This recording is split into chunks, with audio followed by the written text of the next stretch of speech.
as I said earlier, if the handspring is not working well, the next best thing, just get out of the handspring. Just do it from a run. Why? Because I can place my shoulders much better from a running than a handspring.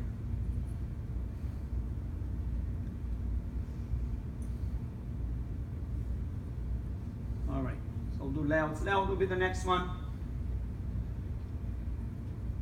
You can see how the arms staying. They're not getting close to the body. Trying to flip over.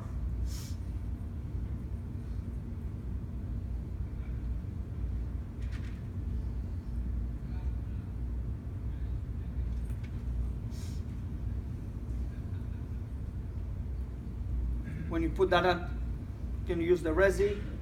Start with a handspring dive roll, just like we talked about earlier, the basics.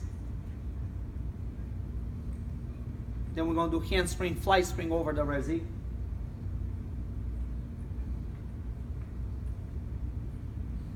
Now, by the way, with the little kids, do not get the big resis.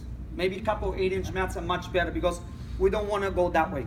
We want to actually stay down. So maybe, again, 2 8-inch mats, 3 8-inch versus a big height tall mat.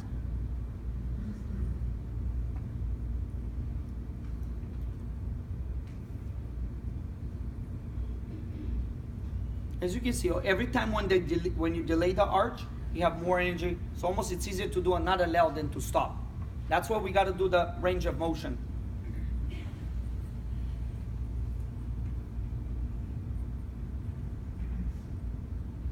And that'll be probably, the last step. The raise is also nice because it gives them visual to travel. As I said earlier, travel is what keeps the energy going. All right, then we can put now when we start working layouts, not a bad idea to do handspring, bounder, front layout. We want the first layout to be lower, so the last skill be higher. So that's why bounder is very nice. Her heels a little bit too early. And her arms are coming a little bit close to the body early.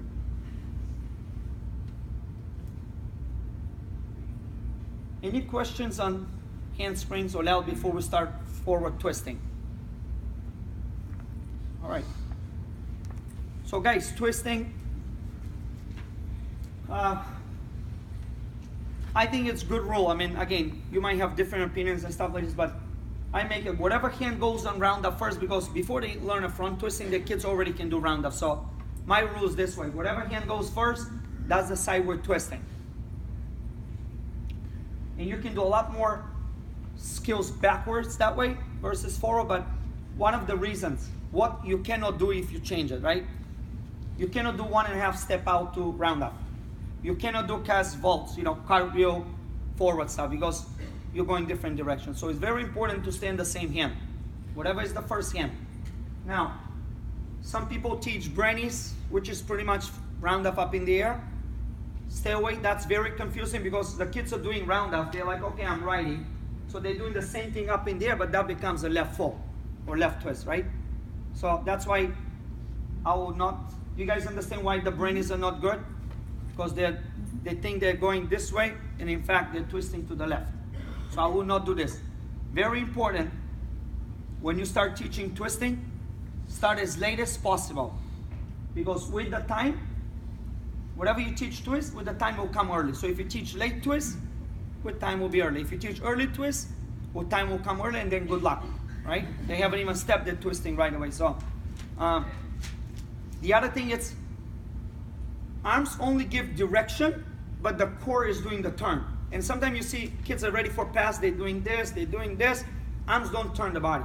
Arms just give you the direction, and then we want to twist the core.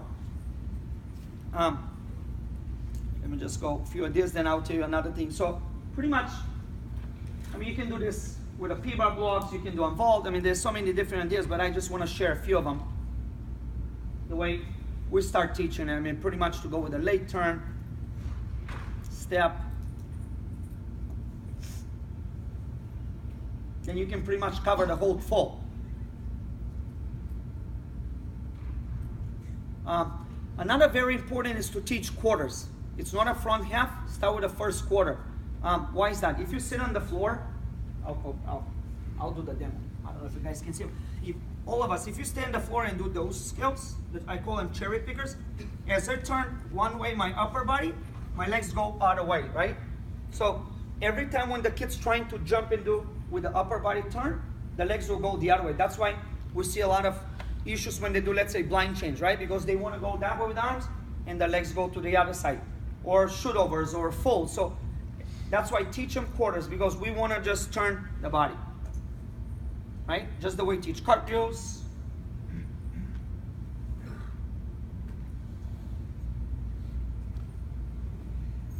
So without the rest, it will be this way. We'll do front flip, turn over, over rotate, turn to the back.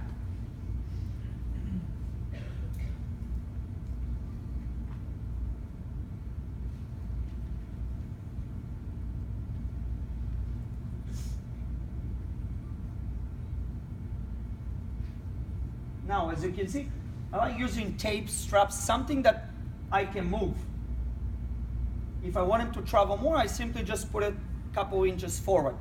And the goal is they can see it, right? It gives them visual. Instead of just watching the big resi, I want him to watch something very specific, and I don't want him to twist in front of it. I want him to jump over and twist on the way down. One time I did this at the ranch on my little kid. I put a block, one of those nice new cubes.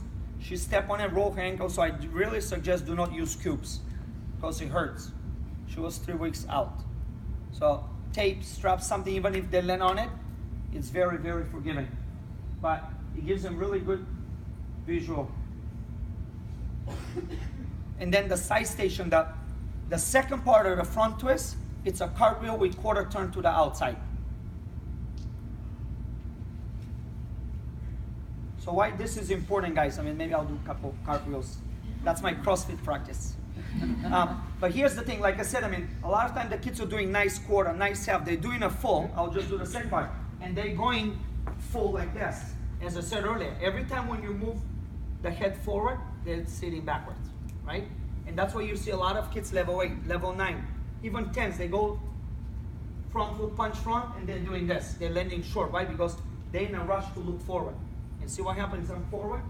Just like I explained earlier. The more my arms are back, the more my hips will be forward. The more I move this way, look at now, center of mass is going against the direction. So that's why we're doing a cartwheel. I'm looking there, but I'm turning forward. So the more my eyes are staying on this side, I know where the floor is, but allows my hips to travel, especially if I do another flip. So that's why I think it's a great drill for them to work. Now, because when I do handspring, my arms are already in a handstand, they stay, I finish handspring here. But all the other flips, layouts or twisting, arms never go up. They go, just like I explained earlier, arms are here, I initiate my flip, whatever I'm doing, arms always finish T height, right? Hands a little bit above the shoulders and back. That's the arm position.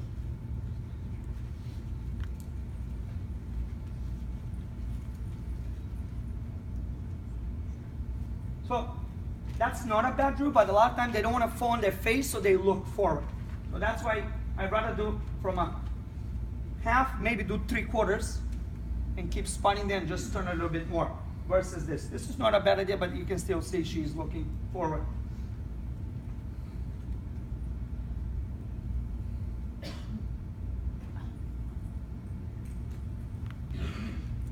Did any of the other presenter had this issue? See, now I'm working harder. Huh? Oh, they had, I don't know what it's, because I've never had this issue, but hey, it's a new day. Never know.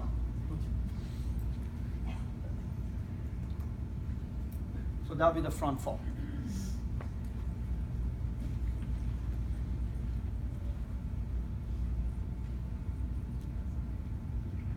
When you do 1.5, we always adding the twist in front of the candle, right? If a gymnast jump upside down, right? So that's when the upside down is the candle. We never do on that side twisting. We always add, the more twist they do it in front of it.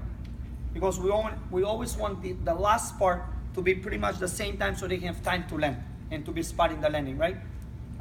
Obviously in 1.5, there is no spotting. Then I just put some of them, you know, where you can use it on the floor. Same skills.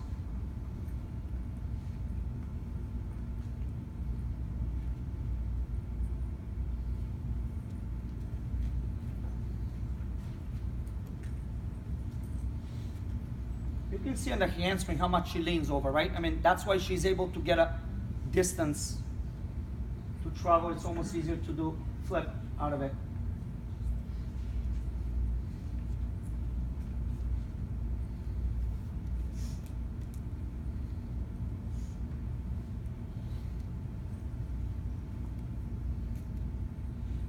Now this one, the twisting is great, but she's spotting too late. She's looking there.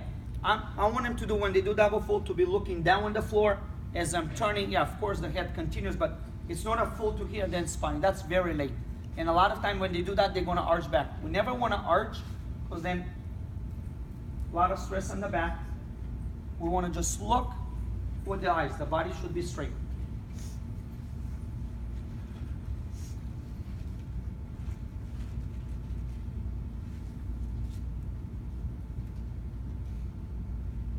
She's a little bit late.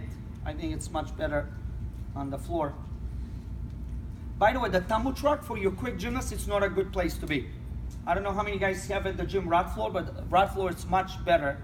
I mean, maybe play a little bit at the beginning, but I definitely feel the trampoline is the better place to be versus the tumble truck.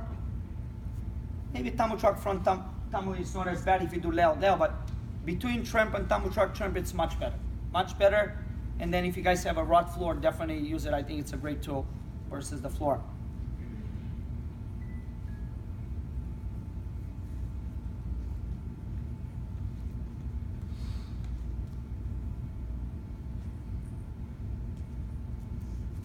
So as you can see, guys, little kids were able to teach through just, you know, snapping the front hands. By leaning forward, snap the legs. It's much easier to create power versus, you know, trying to have a strong kids. I mean, if you have strength, the technique, it really doesn't matter. Usually technique, it's always better for the kids who have no muscles, right?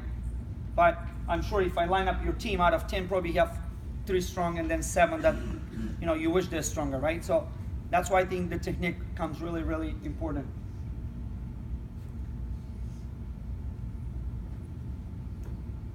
So the first triple I point, watch how it's straight up, it doesn't travel, that's why she's crushing. As I said, the key on tumbling is to go long. And that's why going back to level down, now it's level 5. Judges want to see high front tuck stick. Okay, great, but what's after that? It's a dead skill, so I'd rather see a kid who does a longer front flip versus, you know, trying to go up. See, that's much longer, much easier to land. And watch how low her handspring, the shoulders on the handspring. So pretty much, once they figure out they can dictate, the more power they want, the longer they lean. And what I see with the, what we see as a coaches, a lot of times kids, the more power they need, they're actually to the point that they jump on the, right? We see them dive into the hands. Why? Because they're driving the heels first. They think to them power comes from flipping versus stay on the ground as long as possible.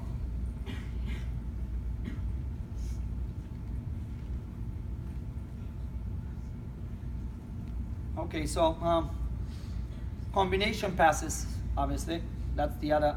Front tumbling, that's a little boring, so I definitely know it'll be a little more exciting the next lecture going backwards, but still gotta cover the front tumbling. So as I said earlier, the key to, if you do multiple saltos, is to travel, to make them long, and only the last skill we wanna make it higher. So pretty much, here's the couple example. If I'm going up and down, see it's bouncy, but it's not moving. I'm looking for more like skipping a stone on the water. The lower, the flatter, the more I can get. So that's why I'm looking for lower but longer to be able to connect more skills. So we'll start with the layout.